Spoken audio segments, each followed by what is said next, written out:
Messieurs, dames, bonsoir, j'espère que vous allez bien. Ça y est, les Césars et les Oscars, c'est passé, c'est terminé. On va donc faire un petit débrief des résultats par rapport aux prédictions que j'ai faites avant la cérémonie. Alors comment je m'en suis sorti? Nous allons voir ça tout de suite. On va commencer avec les Césars. J'ai pas regardé la cérémonie en direct, je l'ai trouvé sympathique dans l'ensemble. Manu Payet, j'ai trouvé plutôt bon à maître de cérémonie. En ce qui concerne les remettants, je retiendrai Monsieur Poulpe. Alors, il remettait pas un César, mais il a fait un petit passage qui était très drôle. Il se voulait être le moment malaisant de la soirée, c'était pas le moment le plus malaisant de la cérémonie, et de très loin. Et Blanche Gardin aussi, qui en 80 secondes a encore prouvé que c'était la meilleure humoriste du game. Bon, même si apparemment son humour n'a pas plu à tout le monde, parce que oui, évidemment, je l'ai vu. Et par contre, il y a quelque chose qui n'est pas clair et qu'il va falloir clarifier, je pense, assez vite. C'est est-ce que nous, on a encore le droit de coucher pour avoir les rôles? Parce que c'est-à-dire que...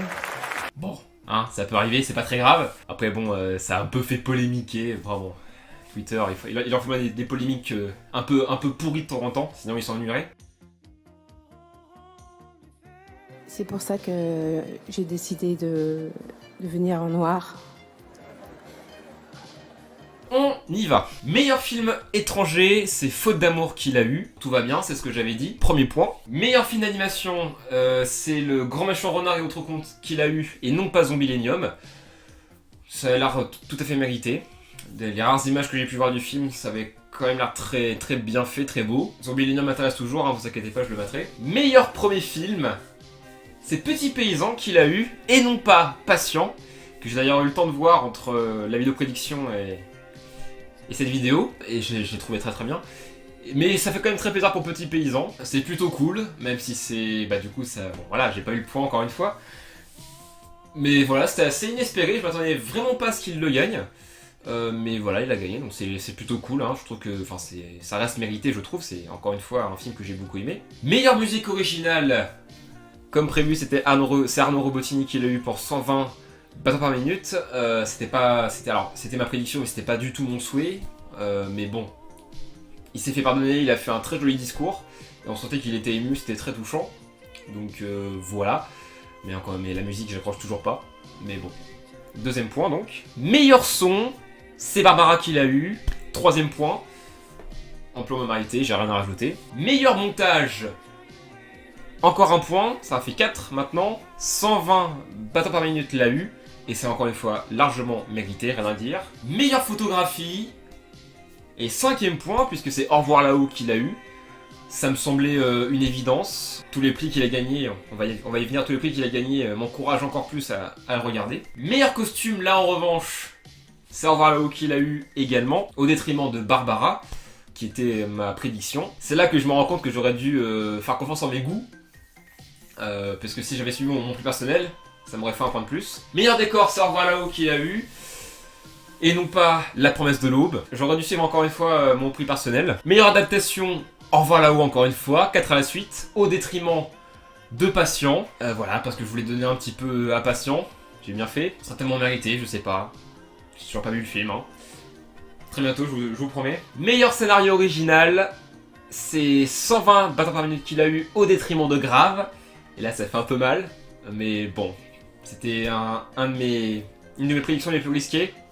Bon, il faut prendre des risques quand même, dans la vie, c'est important. Oui, c'est mérité pour 120 battants par minute. Après, est-ce que c'était vraiment le scénario le plus original de cette liste? Pas sûr. En pure objectivité, je suis pas vraiment sûr. Mais bon, tant pis. Meilleur espoir féminin. Le meilleur espoir féminin est attribué à Camélia Jordan.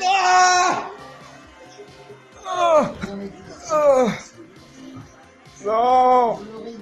Non! C'est un scandale! C'est donc Camélia Jordana qui l'a eu pour le brio. J'avoue que je m'attendais tellement pas. Donc du coup, ouais, j'ai été un peu triste pour Garance, mais bon. Ça a un peu fait le même effet que Louane il y a 2 ans. C'est vrai que bon, bah c'était la plus connue, je chantais avant, donc bon, voilà, apparemment ça... Je sais pas vraiment si ça a influencé les académiciens. Après, j'ai pas envie de dénigrer Camélia Jordana, ça se trouve elle est très très bien dans le film. Mais j'avoue que bon, tout le monde voyait Garance, c'était l'archi-favorite. Ça me semble bizarre. D'autant plus que meilleur espoir masculin, il n'y a pas eu de surprise là pour le coup, c'est Noël Perez-Biscarrat qui l'a eu. Et c'est amplement mérité, j'étais content pour lui, donc ça c'est cool. Du coup je sais même plus à combien je suis, normalement il va y avoir un compteur de points ici là. Je sais plus à combien je suis, je dois être à 6 ou 7, un truc comme ça. Meilleure actrice dans un second rôle, encore une fois j'aurais dû faire confiance en mes goûts, puisque c'est Sarah Giraudot qui l'a eu pour Petit Paysan. J'étais très content pour elle, mais bon, j'avais voté Anaïs Desmoutiers, pardon. Enfin c'était ma prédiction. Tant pis. Heureusement que sur la fin de la cérémonie, enfin sur les dernières catégories, là tout s'est très bien passé, puisque meilleure actrice dans un second rôle, Antoine Reynard dans 120 battants par minute, plus 1 point. Meilleure actrice, Jeanne Balibar pour Barbara, plus 1 point. D'ailleurs, elle a fait un très joli discours. Meilleur acteur, et là je suis très content, c'est Swan Arlo qui l'a eu pour Petit Paysan, plus 1 point. C'était certainement ma prédiction la plus risquée. Vraiment, j'étais pas du tout confiant. Et finalement, il l'a eu, et je suis très content, et je trouve que c'est amplement mérité. Meilleur réalisateur, À part du Pontel pour avoir là-haut, plus 1 point. Et meilleur film, 120 battants par minute, plus 1 point. Donc voilà, heureusement, sur toute la fin de la cérémonie, ça s'est très bien passé, j'ai pu récupérer quelques points. Et donc au final, je termine avec un 11 sur 19. Ce qui est quand même pas mal, je trouve. Ça fait un peu plus que la moyenne. Bon, j'aurais peut-être pu gagner 1 ou 2 points facilement si j'avais plus fait confiance en mes goûts. Et juste avant de parler des Oscars, je dois avouer quand même cette cérémonie, en termes de récompenses données, très, très décevant, parce que finalement, tout a été raflé par les deux favoris. Un petit peu Barbara et un petit peu Petit Paysan, mais les autres n'ont rien eu. Que dalle, Sens de la fête, 10 nominations, rien. Grave, 6 nominations, rien. Donc c'est chaud quoi, ça manquait vraiment de diversité ces gagnants, c'est vraiment, vraiment dommage. Pour Grave évidemment c'est dommage, j'étais terriblement déçu. Mais bon, voilà. Déjà qu'un film comme ça soit nommé 6 fois au César, c'est déjà un grand pas en avant. Ne serait-ce qu'un prix, ça aurait été un pas en avant encore plus grand, tant pis. Voilà. 11 sur 19 c'est quand même pas si mal, je suis plutôt content, même si encore une fois j'aurais pu gagner quelques points facilement si j'avais plus suivi mes goûts, si j'avais moins espéré qu'il serait plus diversifié au niveau des récompenses. Tant pis. On passe aux Oscars. Est-ce que ça a été mieux ou pas? On va voir ça tout de suite. Les Oscars par contre j'ai pas pu les regarder, c'était tard la nuit, quand même il faut que je dorme, parce que je bossais le lendemain matin. Meilleur film d'animation, c'est Coco qui l'a eu, sans surprise, je veux dire qui en doutait, sans déconner. Donc premier point. Meilleur film en langue étrangère, là par contre je pense que j'aurais jamais deviné, c'est Une Fois Fantastique qui l'a eu, et non pas The Square. Bon, je l'ai pas vu, donc je sais pas si c'est mérité ou pas. En tout cas, bon, j'avoue que ça m'a surpris. Je pense que j'aurais jamais parié que ce soit ce film-là. Pour moi, ça laisse jouer entre The Square et Faute d'amour, mais même pas. Du coup, je sais pas s'il est bien. Mais bon, certainement que c'est mérité. Meilleure musique de film, sans grande surprise, Alexandre Desplat qui l'a eu. Desplat, il est français. Alexandre Desplat pour La Forme de l'eau, donc deuxième point. Encore une fois, je sais pas si c'est mérité, j'ai pas écouté la musique. Mais je pense par contre La Forme de l'eau, je regarderai. Meilleure chanson originale, là je me suis fait avoir parce que c'est Remember Me dans Coco qui l'a eu, et non pas This Is Me. Disney, Coco, bon, j'aurais peut-être dû m'en douter finalement. Meilleurs effets visuels, c'est Blade Runner 2049 qui l'a eu, donc tout va bien, plus 1 point. Ça reste dommage pour La Planète des Singes, j'aurais aussi beaucoup aimé que le film gagne un prix. D'autant qu'en plus je pense qu'objectivement c'était presque plus mérité pour La Planète des Singes, mais ça reste, je reste très content que Blade Runner l'ait eu. Déjà parce que ça me fait 1 point, et puis bon, voilà, les effets visuels dans Blade Runner sont quand même ouf.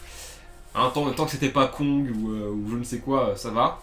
Hein, ça reste largement crédible. Alors là, on part sur un triplé, non pas un triplé de points, mais un triplé pour Dunkerque, sur meilleur montage son, mixage son, et meilleur montage tout court. Je dois avouer que je m'attendais vraiment pas. Donc du coup, ça me fait qu'un point en plus, parce que pour montage son, c'est bon, j'avais dit Dunkerque, mais pour mixage, j'avais dit Blade Runner 2049. Et pour un montage tout court, j'avais dit Baby Driver. Donc j'avoue que, ouais, je m'attendais vraiment pas à ce que Dunkerque ait les trois comme ça d'un seul coup. Bon, montage son pour moi c'est mérité, mixage son pas spécialement, et montage tout court, je dois avouer, enfin oui, bon, il y a le jeu des temporalités, etc. Mais est-ce que c'est vraiment mérité? J'en suis pas si sûr. Baby Driver, je pense, méritait largement plus.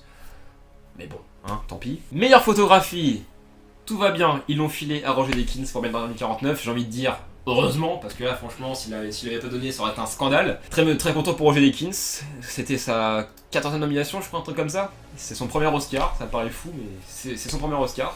Donc très content pour lui, plus 1 point. Meilleur maquillage et coiffure, Les Orsons l'a eu sans grande surprise, plus 1 point. Enfin là en même temps il n'y avait aucune concurrence, je veux dire bon, cette catégorie craignait un petit peu quand même là. Meilleur costume, encore une fois j'aurais dû faire confiance en mes goûts puisque c'est Phantom Thread qui l'a eu et non pas... j'avais dit qui déjà, pardon. Ouais, La Belle et la Bête. J'avais dit La Belle et la Bête en plus. Je m'étais dit, allez, Disney, machin. Ouais, tais-toi donc. Donc c'est Phantom Thread qui l'a eu. Et je pense que c'est mérité. Hein. De toute façon, c'était mon plus personnel. Donc pour moi, c'est mérité. tant pis. Meilleur décor et direction artistique, c'est La Forme de l'eau qu'il a eu et non pas Blade Runner 2049, mais là j'avoue que j'aurais pu largement... Enfin j'aurais pu facilement avoir ce point parce que je me serais un peu plus renseigné sur le film, j'aurais un peu plus regardé les images du film, j'aurais dit La Forme de l'eau pour les meilleurs décors parce que... Voilà, tu vois déjà quelques plans du film, effectivement les décors sont assez ouf. Là c'est un point que je pouvais facilement acquérir et je l'ai raté bêtement. Je me suis un peu laissé aveugler par Blade Runner, pardon. Bon, tant pis. Meilleur scénario adapté, c'est Call Me By Your Name qu'il a eu, donc tout va bien, plus un point. Meilleur scénario original, c'est Get Out qu'il a eu. J'avais voté Three Billboards, mais ça reste très cool pour Get Out. C'est largement mérité, et puis Jordan Peele, je suis très content qu'il ait gagné un Oscar. Et il a fait un très joli discours également, très, très émouvant, et il est assez drôle aussi, il faut l'avouer. Donc voilà, très content pour lui. Et très cool que Get Out ait remporté un Oscar. Et franchement, sur ces 3 nominations, je pense que c'est celui qui méritait le plus, largement. Niveau acteur, tout s'est très bien passé, il n'y a pas vraiment une surprise. Donc là, on part sur un 4 à la suite. Alison Janney pour Matonia dans Meilleur acteur dans un second rôle. Meilleur acteur dans un second rôle, Sam Rockwell pour Three Billboards. Meilleure actrice, Frances McDormand dans Three Billboards, qui a fait un très joli discours d'ailleurs. Et meilleur acteur, Gary Oldman dans Les Heures Sombres. Donc allez, paf, plus 4 points, ça fait plaisir. Meilleur réalisateur, Guillermo del Toro pour La Fin de l'eau, plus 1 point.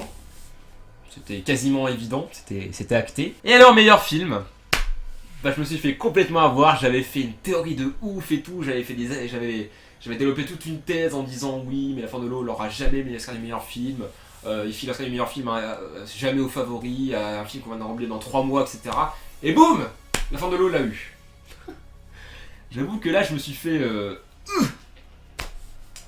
complètement avoir. Parce que j'avais dit Lady Bird, réalisé par Greta Gerwig, et non pas Gerwig, comme j'avais dit dans ma prédiction.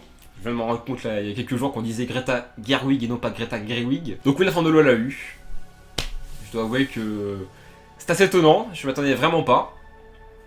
Mais bon, bah tant pis, hein. J'avoue que pour moi ça allait être Lady Bird ou Three Billboards. Au moins j'avais dit que pour l'instant ça sera pas Three Billboards. Là au moins j'avais raison. Par contre en disant que le favori n'a jamais l'Oscar du meilleur film, là pour moi je me suis complètement planté. Parce que du coup ça fait une nouvelle exception à la règle. Donc voilà, et bien tout ça pour finir avec un 12 sur 20. Ce qui est à peu près finalement le même ratio que pour les Césars. Donc bon, bah, je suis resté à peu près constant. Donc voilà, c'est des scores tout à fait honnêtes, je suis plutôt content, même si encore une fois, pour les 2 cérémonies, j'aurais pu largement gagner 1 ou 2 points facilement. Je me suis un peu laissé avoir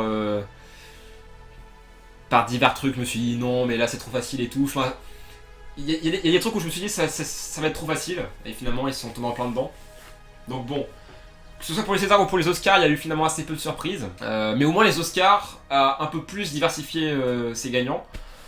Parce que finalement, voilà, il n'y a que La Fin de l'eau qui est le grand gagnant entre guillemets, et pourtant il n'a que 4 Oscars, ce qui est pas ouf non plus. Par exemple, La La Land l'année dernière avait eu 6 Oscars ou 7 Oscars, un truc comme ça. Donc quand même, il n'y a pas non plus de gros gagnants, les prix ont été un peu plus dispatchés entre les films, ce qui est très très cool. Donc bah voilà, c'est donc la fin de cette vidéo. Bah, j'espère que vous l'aurez apprécié, c'était un grand plaisir de faire toutes ces vidéos Oscar César, c'était très très cool. Merci en tout cas à vous d'avoir suivi toutes ces vidéos. Je vous promets qu'on va arrêter de parler un petit peu de cinéma là, pour au moins quelques semaines. Hein. On va laisser un peu le cinéma tomber, on va faire d'autres choses, hein, vous inquiétez pas, la prochaine vidéo sera d'ailleurs la nouvelle analyse de texte. Elle arrivera un jour. Hein, je serai certainement en retard parce que j'ai à peine commencé à l'écrire. Mais bon, on verra ça, puis il y a d'autres vidéos cool qui arrivent là, fin mars et début avril, vous inquiétez pas. On va bien s'amuser. On va laisser le cinéma un petit peu se reposer là. Il a bien bossé là, ces dernières semaines, on va laisser un peu se reposer. Merci à tous d'avoir regardé ces vidéos, je vous fais des gros bisous, je vous aime, prenez soin de vous, à la prochaine, salut!